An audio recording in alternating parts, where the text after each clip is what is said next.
Grace and peace to all. My name is Brother Midon Paris of the Ecclesia Seventh-day Adventist Church, St. Vincent.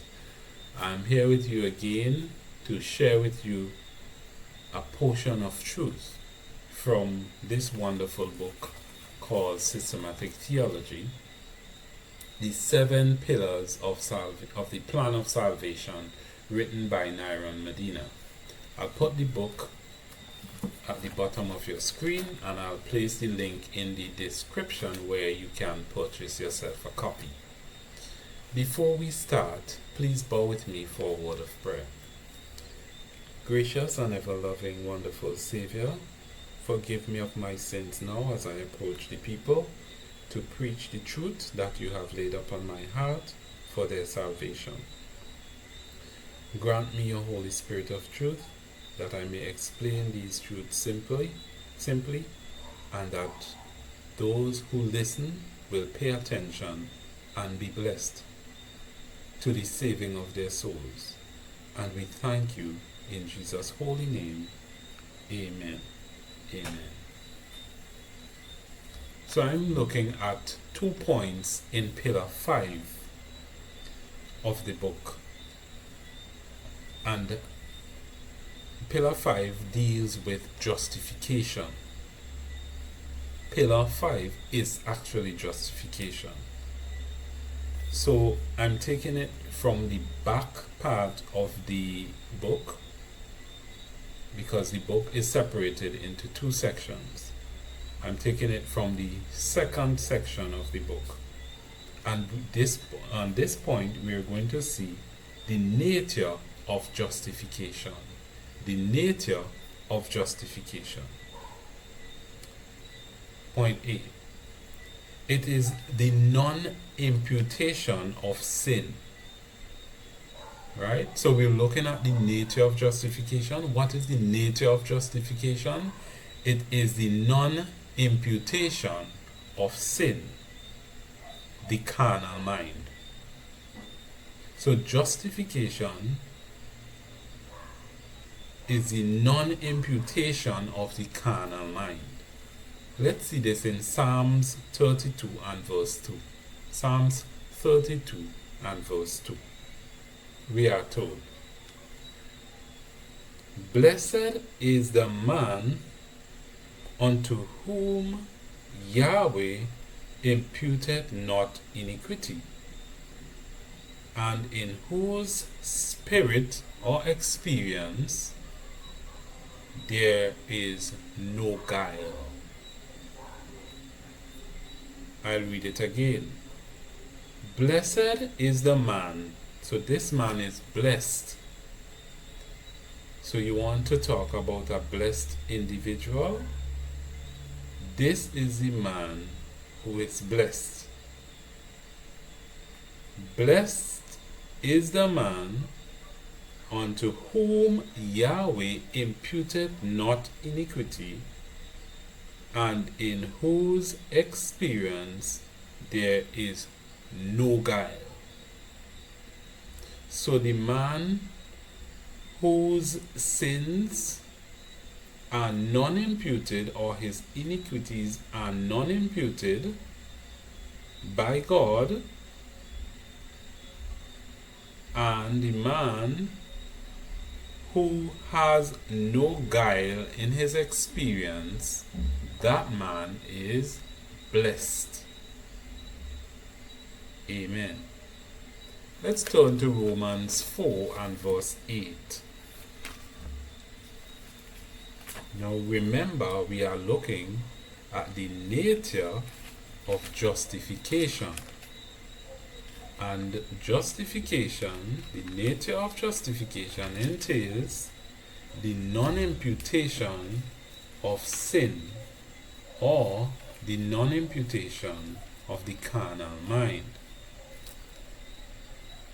Romans 4 and verse 8 says, "Blessed is the man to whom Yahweh will not impute sin."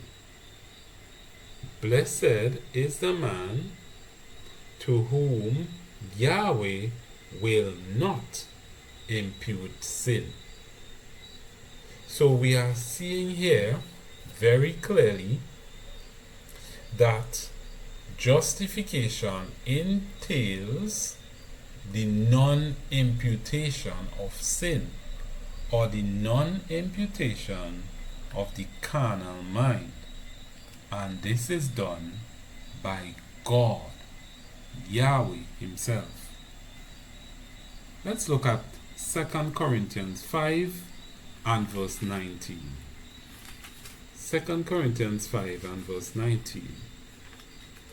You would see already that this is a very simple and very straightforward study. So you can understand it very easily by the grace of God.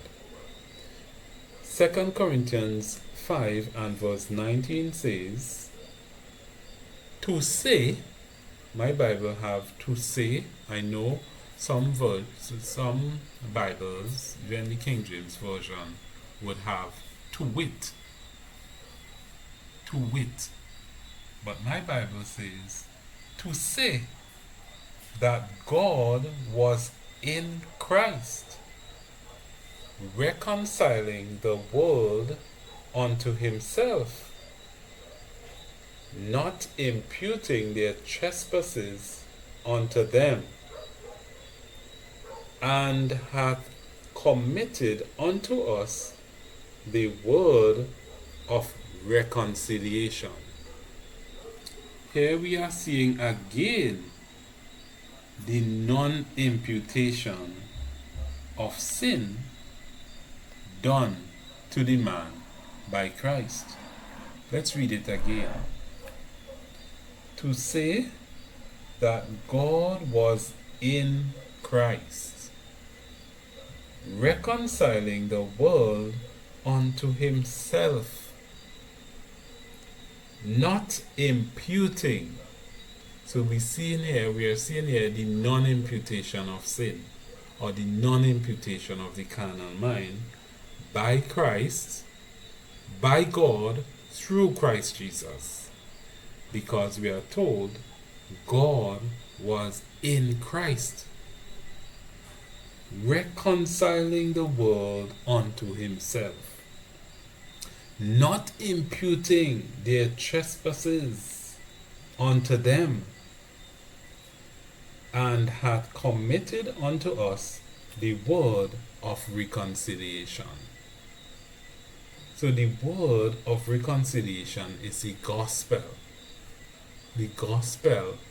of Christ, given to man to save man from sin. The non-imputation of sin, meaning the removal of the carnal mind. And this is what we are told. Let's look at another text. Luke 24 and verse 47. Luke 24 and verse 47.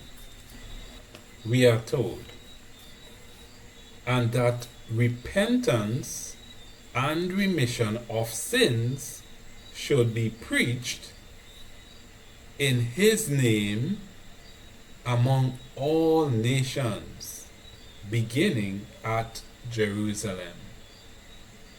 Here we are seeing again repentance and remission of sins should be preached in his name among all nations, beginning at Jerusalem. So remission of sins must be preached in the name of Jesus Christ, because only Jesus Christ can forgive sins. Only he can remit sin. Only he can give repentance. And repentance is part of justification. This is how we get the gift of non-imputation of sins. It is when we repent and believe the gospel. And this is what is being drawn out here from the text in Luke 24 and verse 47. If I read it again, you would see it says, and that repentance and remission of sins should be preached in his name among all nations, beginning at Jerusalem. So all nations of the earth must hear this gospel, the gospel of justification, which entails the non-imputation of sin or the non-imputation of the carnal mind. Let's go to Acts 2 and verse 38 to see this even more. Acts chapter 2 and verse 38, we are told,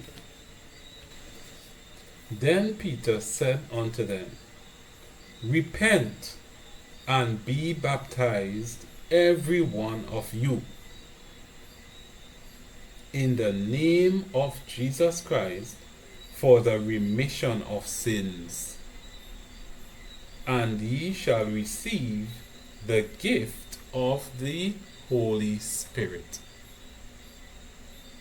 So here we are seeing another aspect is added. We have the non-imputation of sin, or the carnal mind. Then we have the man must repent and believe the gospel, and we are told here that the Holy Spirit is given to the man also as a gift at justification. So we are building the understanding of what the nature of justification entails.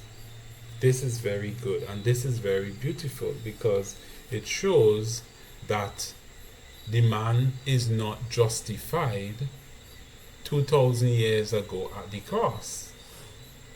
The scripture is giving us what happens in the man when he repents and believes the gospel of Jesus Christ. We are told God non-impute his sin unto him, which is the carnal mind. We are told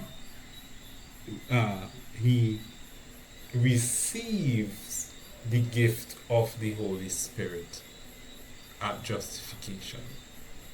This is what we are told. And I'll read it again. Acts chapter 2 and verse 38. Then Peter said unto them, Repent and be baptized, every one of you, in the name of Jesus Christ, for the remission of sins, and ye shall receive the gift of the Holy Spirit. So you repent and believe for the remission of sins. You repent and believe in order that your sins may be remitted, and you are given the gift of the Holy Spirit. Very beautiful.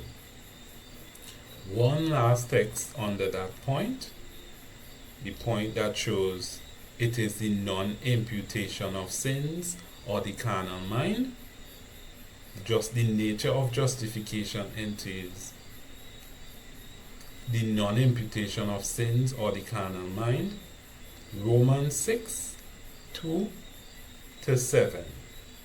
Romans chapter 6, verses 2 to 7. Please turn with me in your Bibles to Romans chapter 6, verses 2 to 7. I'll read from verse 1.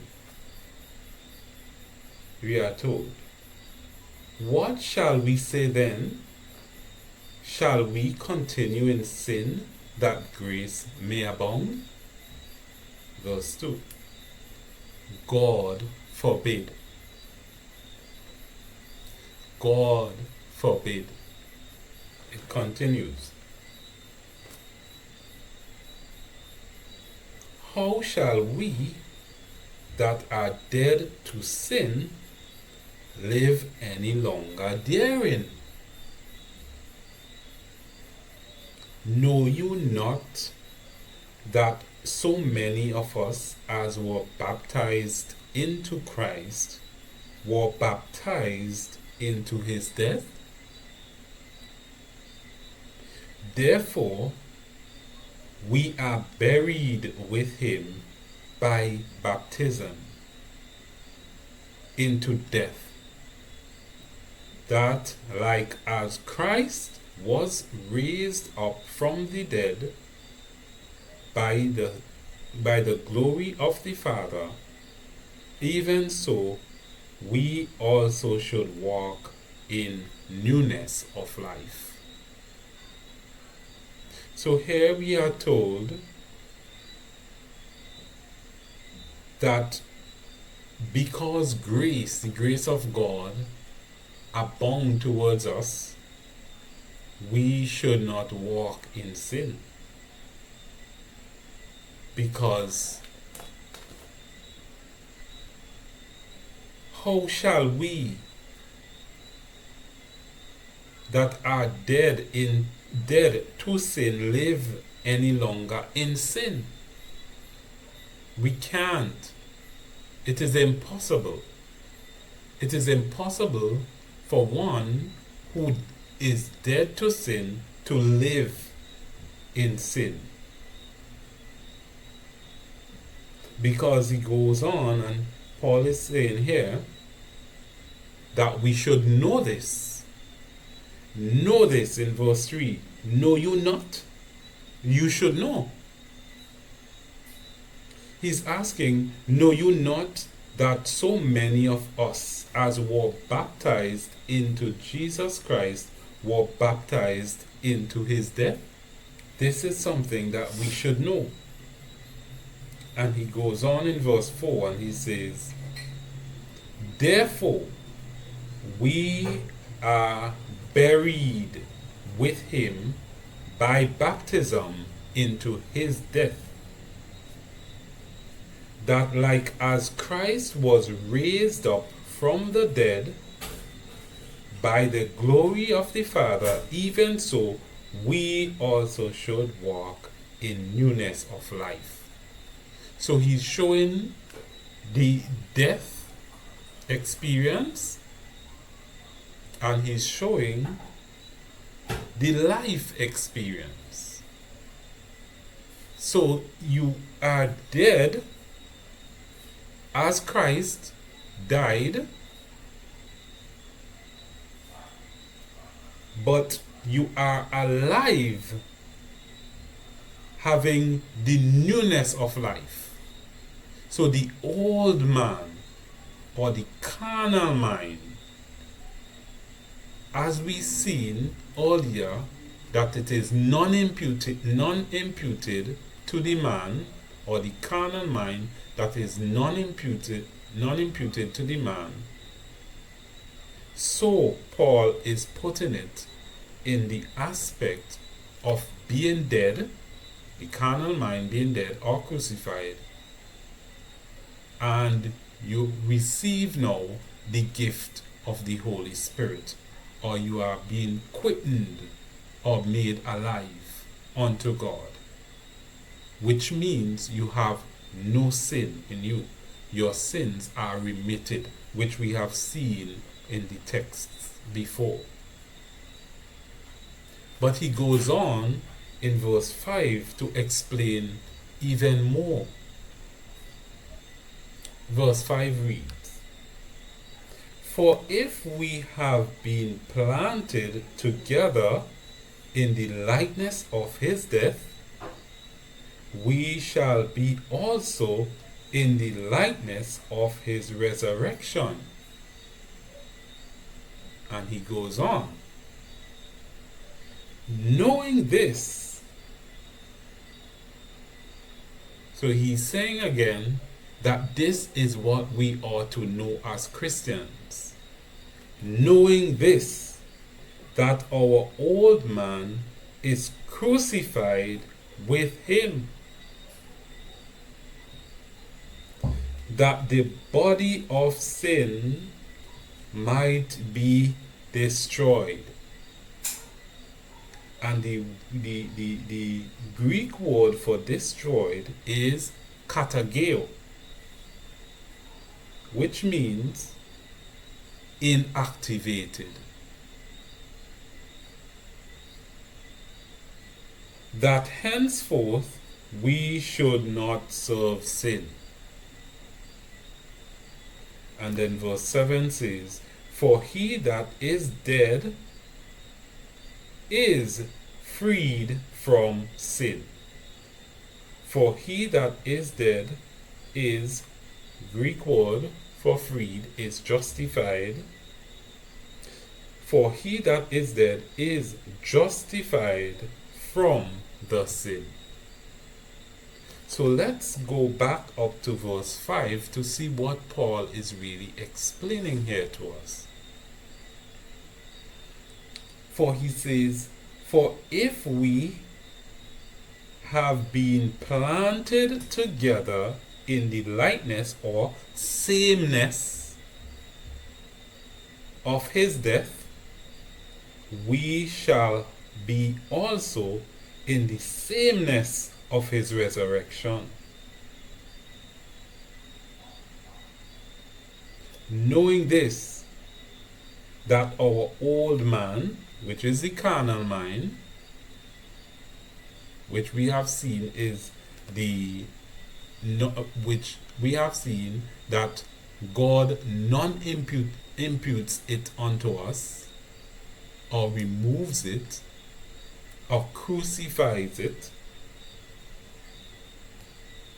right?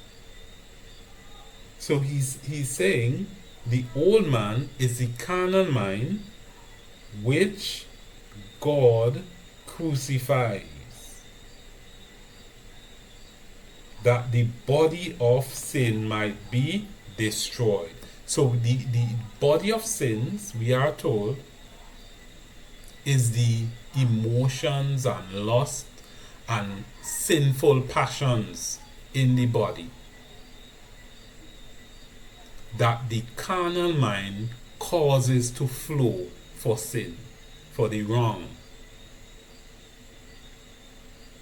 So we have the carnal mind non-imputed unto us, removed from us, our sins remitted, and as a result, the sinful passions, the emotions that flows for wrong is also inactivated.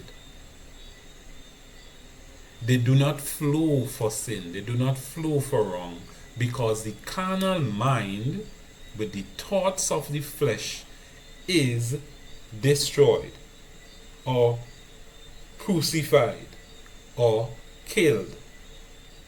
This is something that the Christian should know.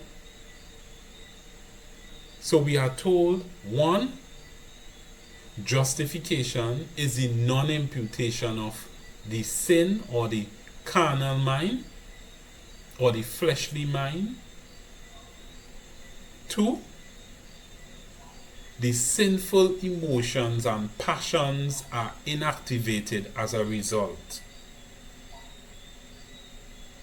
3, we are given the gift of the Holy Spirit. And having the gift of the Holy Spirit means we are dead to sin, and therefore it means, as verse 7 says, for he that is dead is justified from the sin. So there is no sin in the thoughts, because the carnal mind is removed, or the fleshly mind is inactivated or non-imputed by God, and there is no sin in the passions, no sin in the emotions, because they are inactivated the Holy Spirit now rules the conscience of the man. Therefore, he will have holy emotions, holy passions, and holy affections. This is what we are told here, right here in the scriptures. In Romans chapter 6, verses 1 to 7. I hope you understand, my dear brethren and friends. But let's go on to point 2. Remember, we are looking at the nature of justification. What does justification entails? What makes it justification? The nature of justification, taken from our systematic theology, the 7 pillars of the plan of salvation, written by our dear elder, Brother Nyron Medina, of the enthusiast Seventh-day Adventist Church. The next point reads, it is the imputation of faith for righteousness. This is what the nature of justification is. The nature of justification is, it is the imputation of faith for righteousness. So we see in the first point, it is the non-imputation of sin, or the carnal mind. Now we are seeing what it is.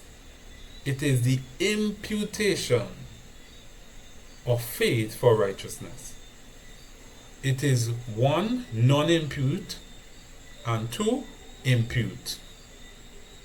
And God is the one who does it. So justification, the nature of justification is the imputation of faith for righteousness. So God does not leave us empty or void when he non-imputes the carnal mind. Something is given in its place, and it is faith for righteousness. Let's see this in Genesis 15 and verse 6. Genesis chapter 15 and verse 6. In Genesis 15 and verse 6, this is what we are told. And he believed in Yahweh, and he counted it to him for righteousness. This is speaking of Abraham. When God preached to him, God preached to Abraham, and Abraham believed the gospel that was preached to him. And what Yahweh did, he counted it to him for righteousness. What did Abraham believe? He believed the faith. And this is what the gospel is. The gospel is the faith. Okay? Romans 4, 3, 5, and 6. Let's look at that. Romans 4, 3, 5, and 6. This is what we are told.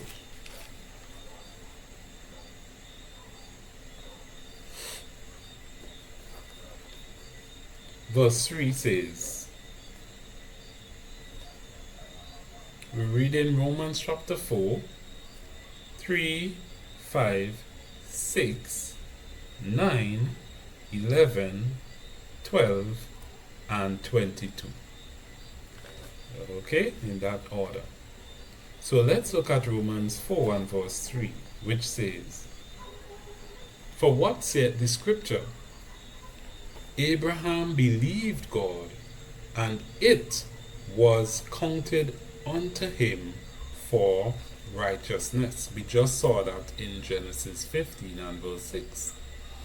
But here, Paul is repeating it in the New Testament, which shows that it was done by God.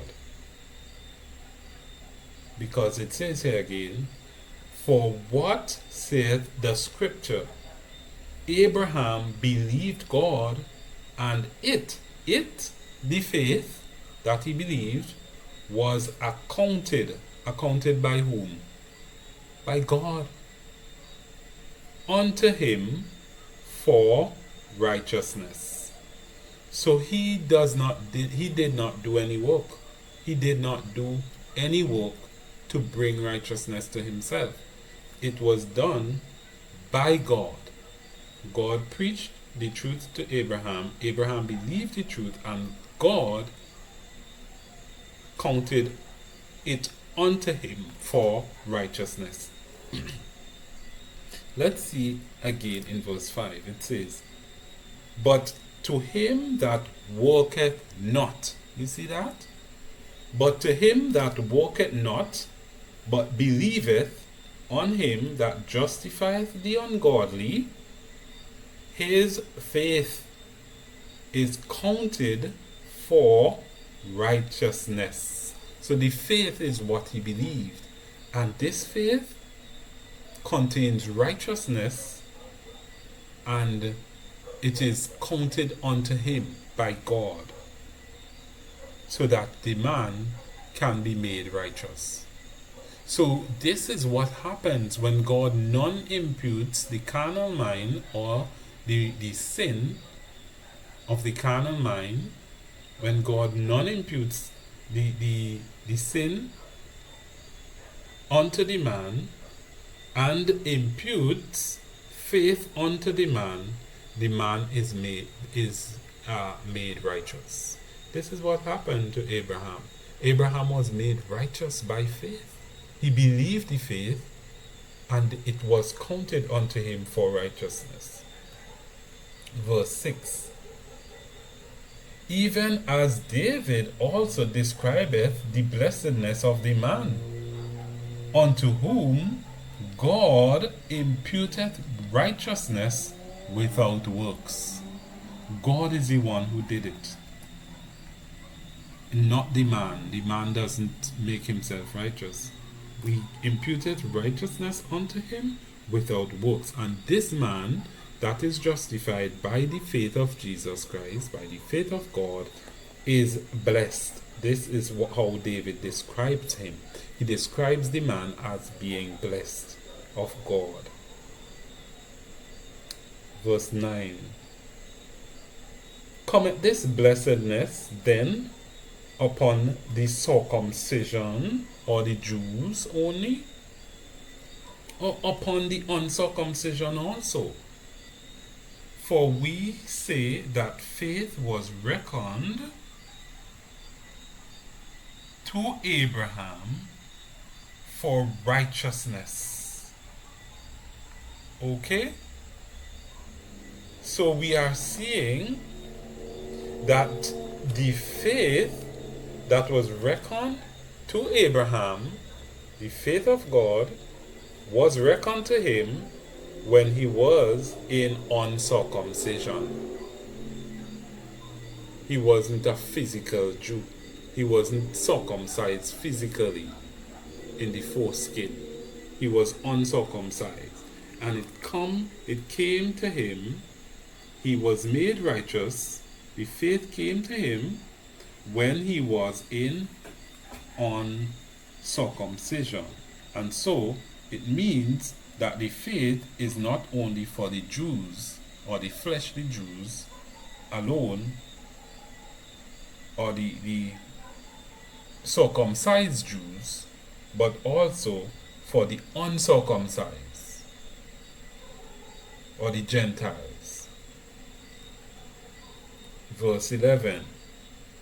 And he received the sign of circumcision, a seal of the righteousness of the faith, which he had, yet being uncircumcised, that he might be the father of all them that believe, though they be not circumcised, that righteousness might be imputed unto them also.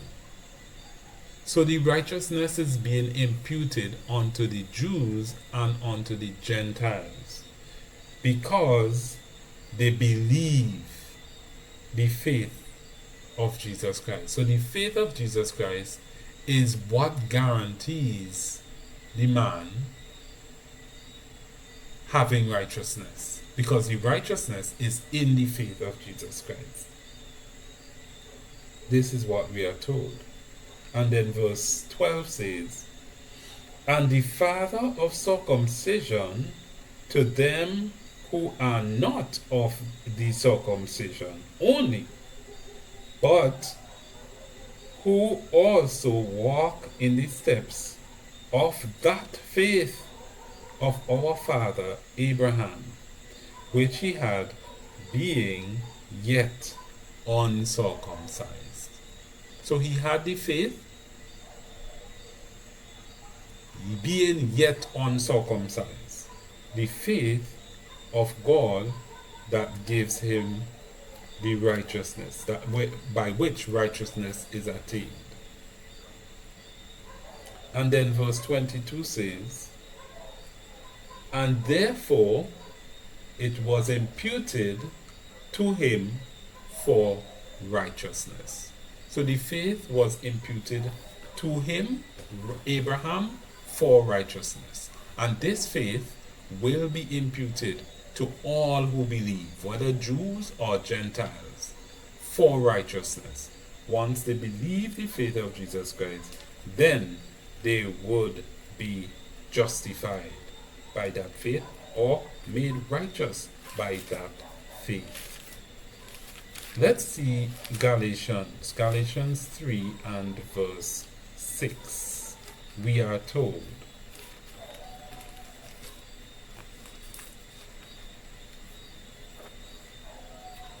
even as Abraham believed God, and it, the faith, was accounted to him for righteousness.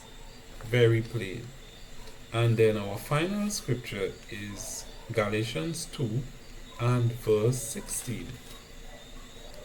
Knowing, so this is something that we ought to know, knowing that a man is not justified by the works of the law, but by the faith of Jesus Christ. Even we have believed in Jesus Christ, that we might be justified by the faith of Christ, and not by the works of the law. For by the works of the law shall no flesh be justified. So the nature of justification is the non-imputation of the carnal mind, or the non-imputation of the fleshly mind, or the non-imputation of sin, and the imputation of the faith of Jesus Christ for righteousness. So there is no work that any man can do to bring righteousness to themselves. The righteousness is God's righteousness. The righteousness belongs to God. It is God himself that is coming into the individual heart to dwell. You cannot attain it by your own works. It has to be through repentance and believing the gospel, and God will non-impute the sin of the carnal mind, and he will impute the faith of Jesus Christ for righteousness. And this is what we have seen. So we are happy that it has been simplified and explained clearly, so that by God's grace you can truly repent when you believe the gospel, when it comes to your mind by the Holy Spirit, convicting you of sin, of righteousness, and of judgment, you can truly confess, you can truly repent, you can truly turn away. And God, who gives you that experience of repentance, will give you the non-imputation of sin, and He will give you the imputation of the faith for righteousness into your heart, thus making you righteous. I pray that you understood, and may God richly bless you. Please bow with me for a word of prayer. O gracious and eternal Father, thank you for using me this evening to preach the truth of the nature of justification to the audience. I pray that all would have been blessed and that they understood clearly and that they would repent and have their sins be removed, or you non-imputing their sins unto them and imputing your faith for righteousness into their hearts. Thank you, dear Father, for all that you have done for us in providing this great plan of salvation. And we thank you in Jesus' name. Amen. Amen. Until next time, may God richly bless you. Amen.